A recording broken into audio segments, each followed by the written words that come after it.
We are going to get to know LA Kings forward Kevin Fiala a little bit better with the help of a special guest. That's next on this edition of Locked On LA Kings. You are Locked On Kings, your daily podcast on the Los Angeles Kings, part of the Locked On Podcast Network, your team every day.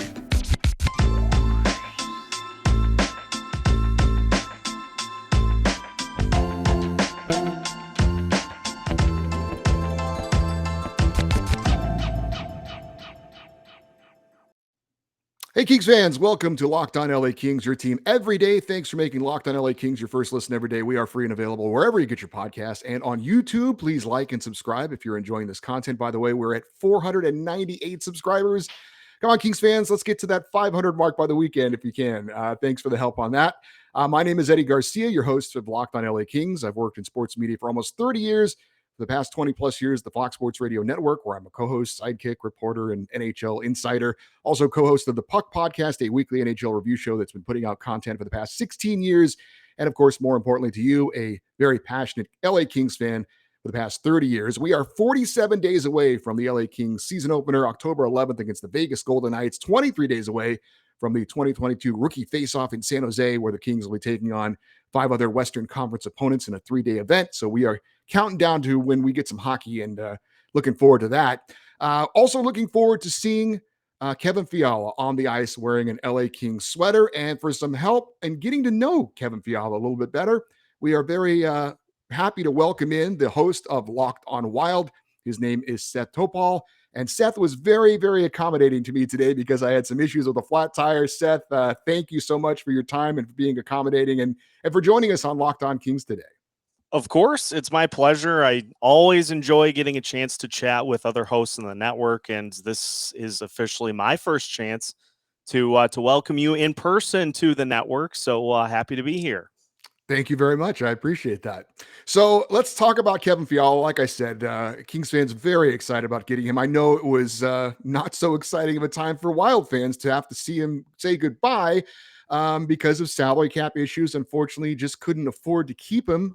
It wasn't because you didn't want to keep him, especially because of 33 goals and 85 points last season. So I want to know all about Kevin Fiala because obviously you've watched him on many different levels. But I guess the first thing is, how will his tenure in Minnesota be remembered with the Wild? You know, it's funny because I think there are 2 different parts of Fiala's tenure that people are going to take a look at: is his regular season performance and his postseason performance. Over the last few years, as a member of the Minnesota Wild, Fiala has done a lot of things that few Wild players ever had. This season that he just finished up ended up being one of the best in franchise history, 85 points, as you alluded to. So he was one of a couple of players that broke the franchise record for points in a single season. So very productive, kind of a quiet player, but one that definitely won fans over with his propensity to be more of a late season surge type player, but a player as well that over the last couple of postseasons was quiet. This past year, obviously a frustrating series for the Wild against the Blues. Fiala was one of those players that just could not get it going. You look at what happened the previous season against the Vegas Golden Knights, a quiet round for him as well. So that, I think, frustrated a lot of people. But look, you'll find no one who was more of an advocate for keeping Kevin Fiala than this guy right here. Wanted to try whatever we could to fit him into the payroll. It just didn't work out that way. I could not think higher of Fiala and what he brings to the ice. And so you guys are getting just a phenomenal player that I think is on the cusp. We saw it this past of really turning into one of those great NHL players. And that's got to be exciting for a big market like Los Angeles to have a player like that to build around after a pretty great season that the Kings had just this past year. Yeah, for sure. Not only to get a fine young offensive player, but filling their biggest need as well. They really needed a top line winger to go along with Andre Kopitar and Adrian Kempe. But now he is playing on a top line. He did not play on the top line. Correct me if I'm wrong. In Minnesota, I believe he was on the second line with Matt Boldy and Frederick Gaudreau. Do you think he's ready to kind of step up and be a top line player and the responsibilities that come with being a top line player? I think he is. I think what it came down to for Fiala in Minnesota was you have this chemistry with Kirill Kaprizov and Matt Zuccarello that you just don't see in other spots around the league. There are a few examples here and there of players who have just this otherworldly ability to set up a teammate for a goal or to just be in the right place for a carom or things along that line. And Kaprizov and Zuccarello, a couple of years ago in Kaprizov's first year, finally started to click. And it's just not a combo that the Wild were comfortable breaking up. And so Fiala slotted in logically as a second line guy. Matt Boldy came into the fray, and Fiala had just some great chemistry with him, similar to what we've seen with Kaprizov and Zuccarello. And so it ended up being 1A, 1B by the end of the season. I have no doubt that Fiala is capable of being a top line guy. It just was tricky to break that up here in Minnesota, because the last thing you want to do when you have lines that are performing on all cylinders is tinker. Like it just, if it's working, you just leave it alone and you just let them do their thing. So I think getting a chance to do that in Los Angeles is going to be a great opportunity for him. I think the big thing that it comes down to is that at the beginning of the season last year, Fiala was with just kind of a hodgepodge. The Wild had more defensive guys on that line, and it took a little while for Fiala to get going.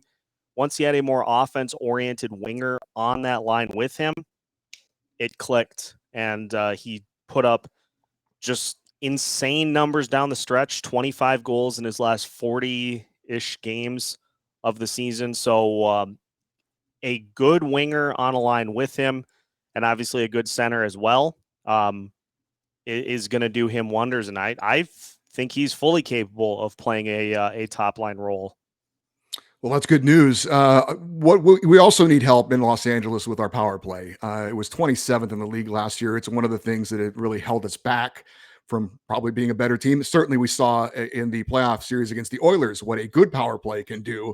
And we even in the Stanley Cup Finals, look at the Avalanche power play. It can be such a big weapon for a team. It wasn't for the Kings. So I know that 17 of Kevin Fiala's 33 goals came on the power play. So what can he do on the power play, and kind of some of the things he's capable of doing to help the Kings power play get better? Well, I think first and foremost, he is an aggressor, which you look at the single biggest factor to the Wild having just a very inconsistent, I think is putting it nicely, power play throughout the season. He is a player that is not afraid to shoot the puck. And so when you have a team that gets stuck on the perimeter a little too much and passes the puck around, just trying to wait for that perfect shot that maybe never shows up, he's a player that is certainly capable of letting it rip anytime he gets the puck. And the Wild tinkered with him on the second line for a good majority of the season.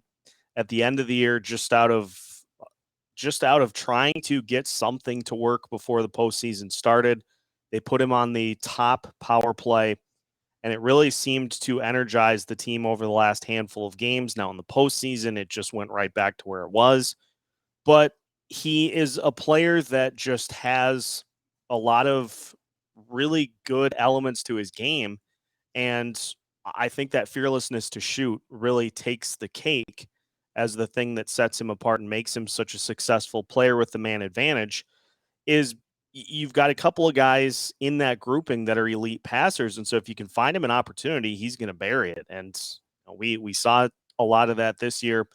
And I would not expect anything less than that to continue out in Los Angeles. Well, when it comes to a player like Kevin Fiala, especially last year, there's a lot more good than bad, but every player has things that they can work on. What are some of the things that Kevin Fiala doesn't do well and that he'll need to improve on to be a better, well-rounded star type player? I think the big thing And I'll speak again to just the overall level of growth that we saw in Fiala this season, going from being a player that was really offense only to being able to help out on the penalty kill, being not a liability defensively. I think those are some really good things that he also added to his game. I think the biggest thing for Kevin is when things aren't going well, and we saw this early on in the season, he tends to get frustrated. And that can lead to bad penalties. It happened in the series against the St. Louis Blues, where he had a couple of just really careless penalties that seemed to happen out of frustration at what was going on during a particular game. He had one game during when this was right about the time that things started to kind of pick up for him. I believe it was against the Washington Capitals. Had three consecutive penalties that he drew on three consecutive shifts. And so at that point, Dean Evison benched him, and the Wild were tied or were trailing by one late in that game. And it seemed like Dean Evison was just going to be set to not bring him back in because, you don't want a guy to commit a penalty in that situation. But they talked about it in the second intermission, and Dean and Fiala have some history back in the in his AHL days when Evison was a coach of the Nashville affiliate at the time, and so those two have some history. So they talked about it during the second intermission. Fiala said, "Look, I get it. I you can't be doing that out on the ice during an NHL game." And so Dean got that Fiala understood the message, put him back in the game. He assisted on the game tying goal and ended up having a goal in the shootout as well.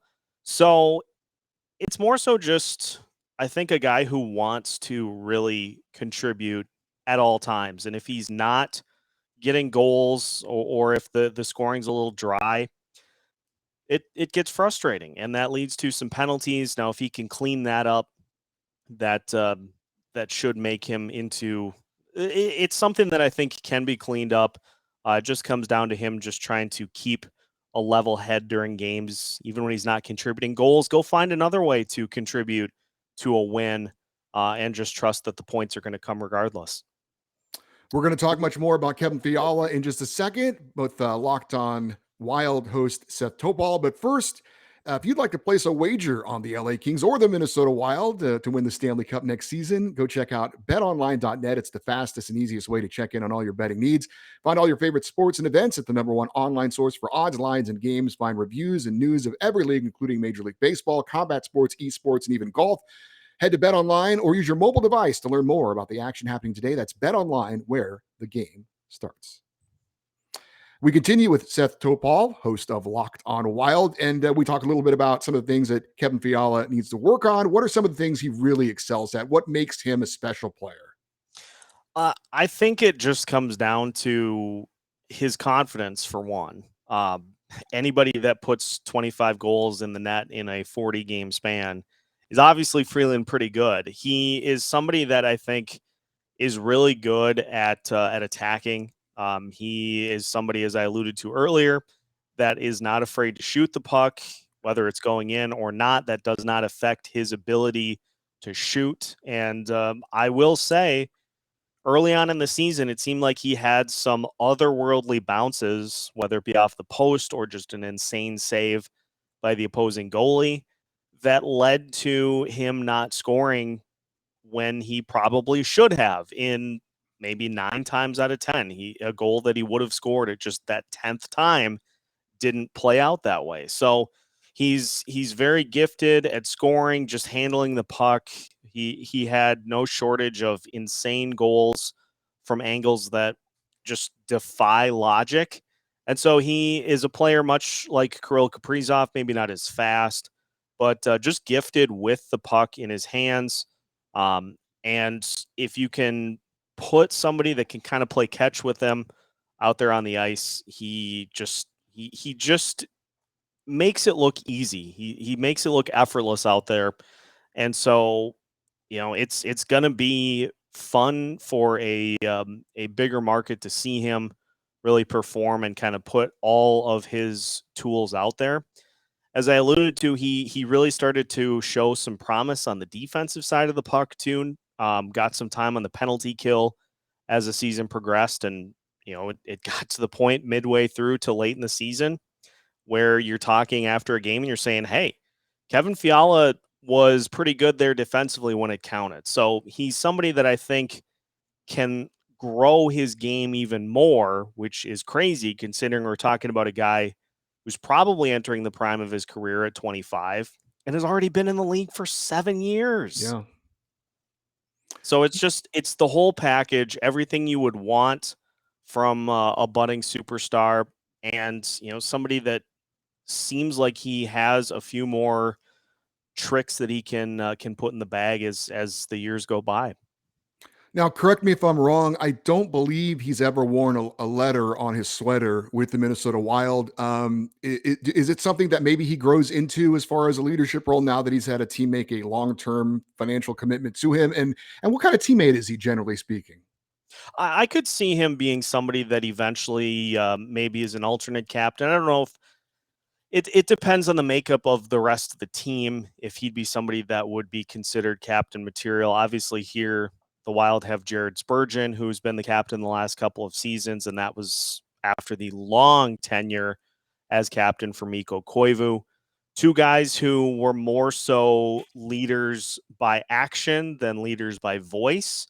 Soft-spoken guys in the locker room. Kevin, I think, mirrors that. He's not somebody that is super vocal, just kind of goes about his business, which can be a good example for younger players. Is just, hey, look at how I do things out there on the ice and just replicate it. By all accounts, he was a great teammate. Seemed like everybody got along with him here in Minnesota. Didn't really hear about any sort of like issues, pouting, or anything. And so I think he will be a great fit for the Kings. And, as he matures, as he grows, I could definitely see him going into more of a leader type role for that Kings roster. Now, I don't know how much you've had a chance to interact with him in the past, but is there anything you can tell us about Kevin Fiala, the person? Was he a fan favorite of sorts in the Twin Cities? Does he seem like a good guy off the ice? Was there ever any issues with him away from the rink? Just what type of guy is he, would you say? Well, I think the big thing that Fiala brings off the ice, he just seems like he likes to have fun. I haven't personally had a chance to interact with him at all, but the guy that likes to travel in the off season, likes to go to all those exotic types of locations, and just recently got married. So it seems like he is just somebody that enjoys his time on the ice as much as he enjoys his time off the ice. And that there was a large majority of people that would have liked to see him stay here in Minnesota and be part of this group moving forward.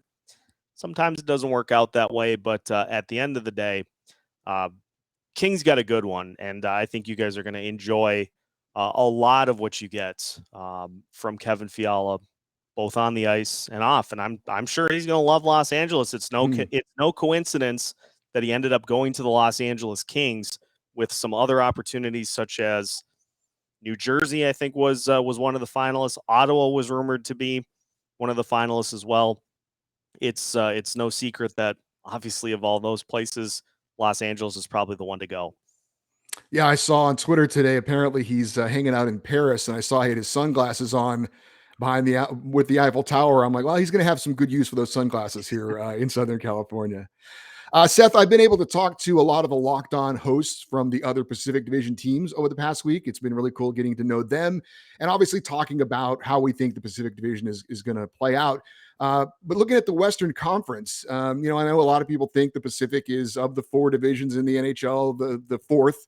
And obviously the Central had 5 teams in the playoffs last year. The Pacific only got 3 in.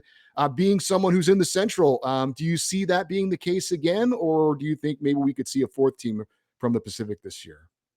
It's fascinating in looking at what has transpired in the Pacific Division this offseason. You have the Flames losing Johnny Gaudreau and the other trades they made, and then salvaging it by signing Nazem Kadri to the big deal that he just signed. So, are they trending back up? Are they trending down? I still tend to believe that yes, they're going to be a good team, not as good as they were last year, obviously. You have the Oilers who finally stabilized their goalie position, and it looks like they finally have given the top tier players there a chance to get a little more consistent goaltending. So I think the Oilers are going to be right there. Obviously, the Kings last year, really the only thing that they didn't do was score goals, and now they've addressed that with Kevin Fiala. So you'd imagine that they're going to be near the top of the list as well. You've got the likes of Seattle, you've got the likes of Anaheim, who are trying to kind of keep going in the right direction, but they may be a little bit away. The Vegas Golden Knights are just handing people plane tickets and saying, see you later, because they really don't have a choice with their cap situation. The Sharks are going, I think, into a wide scale rebuild, so it's going to be a little bit for them. So you got those four teams that could and probably should be in the conversation at the end of the day. And then you look at the Central Division. You've got the Colorado Avalanche, who are going to be the toast of the Western Conference, even with the players they lost. Still a very deep team, and an intriguing goalie tandem for them. That I'm going to have to see it play out and some games happen before I can really figure out how I feel about the Avs goaltending combo. You got the Wild, you got the Blues, you got the Predators, you got the Stars, who basically all had similar off seasons, some big losses, but they've got some nice young players that go with each of them. So I would say that those will probably be the teams that are fighting it out. Vegas isn't going to be there this year, and there will probably be one or two teams that surprise everybody. Maybe Anaheim can stick with their first half that they had last year and not tail off. At the end of the day, it would be nice to not have to look at the postseason picture and say, "Oh, great! If the Wild win in the first round, then they get to go take care of Dallas or Nashville." It'd be nice to get a little more of a even split. So I guess we'll have to wait and see. But if there's going to be a year that the Pacific kind of evens the scales a little bit, it would be this one. That is Seth Toupal. He is the host of Locked on Wild. Seth, great stuff. Thanks for your insight on Kevin Fiala. And again, thank you very much for being flexible today and joining me for this interview. I know we're both looking forward to the season, looking forward to seeing what Kevin Fiala can do in LA. But best of luck with the Locked on Wild show. And again, thank you so much for your time today. Appreciate it. Appreciate having me on, and we'll reciprocate as we get closer. We've got a little bit of the off season left, so we'll do a little bit of a look at the Kings over on Locked on Wild as well here before too long. All right, thanks, Seth, and again, best of luck with Locked on Wild. Appreciate it. Thank you. Again, that was Seth Toupal, and we really appreciate his time today on the show. We still have a couple more things to mention, but I do want to remind you of this. You're hanging out with some friends and putting back a few drinks, a few become too many. And as the evening goes to an end, people start to head out and you think about calling for a ride, but now you live nearby. You can make it home okay. It's not a big deal. What are the odds you get pulled over anyway? And even if you do, what's the worst that could happen? Your insurance goes up, you lose your license, you lose your job, you total your car, you kill someone. Everybody knows the risks of driving drunk, but the results are tragic and deadly. However, it still doesn't stop everyone from getting behind the wheel under the influence. That's why police officers are out there right now looking for impaired drivers on our roads to save lives. So if you think you're okay to drive after a few drinks, think again, play it safe, and plan ahead. Get a ride. It only takes one mistake to change your life or the life of someone else's forever. Drive sober or get pulled over. So we talked a little bit about the Central Division and the Pacific Division with Seth. We have some news on a team in the Pacific Division with a brief rival report, and that is the Vegas Golden Knights signing veteran forward Phil Kessel to a one-year deal worth $1.5 million. This is going to be his 17th season in the NHL for Kessel. who is 1 goal away from 400, 4 points away from 1,000 for his career. He is leading the NHL right now as far as consecutive games played. So he's currently the NHL's Iron Man. He's played in 982 consecutive games. He's 7 away from the all-time record held by Keith Yandel. So again, Phil Kessel joining the Pacific Division. We remember him back when the Arizona Coyotes were in the Pacific, but Phil Kessel joining the Vegas Golden Knights on a 1-year deal. I also wanted to mention one other quick note involving the LA Kings. The Greenville Jackrabbits are now an affiliate with the LA Kings. They are an ECHL affiliate with the LA Kings, so it's possible that some Kings players will be heading to Greenville, South Carolina to play a little bit of hockey, but the LA Kings making that announcement yesterday or earlier in the week. And great logo, by the way, if you check that out, the Greenville Jackrabbits. Or no, it's the Swamp Rabbits, the Greenville Swamp Rabbits, not Jackrabbits.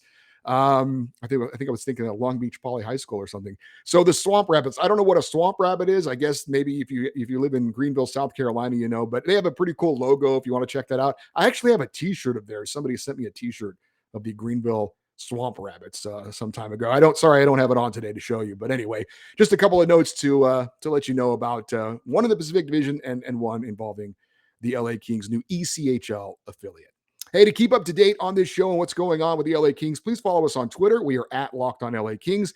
If you'd like to send me an email with any comments or thoughts on this show, you can send them over to lockedoneddie@gmail.com. That's EDDIE, lockedoneddie@gmail.com. We will have our special email feature on tomorrow's show on Friday. So if you want to get a comment in on that, please do so. And I want to thank you for making Locked On LA Kings your first listen every day. Now I want to invite you to make your second listen Locked On NHL. Locked On experts give you a daily 30-minute podcast of all things NHL all year long. Stay up to date on everything in the hockey world. It's Locked On NHL, your daily 30-minute NHL podcast. Again, thank you so much for listening and watching Locked On LA Kings. I'm Eddie Garcia, as always, reminding you, go Kings, go.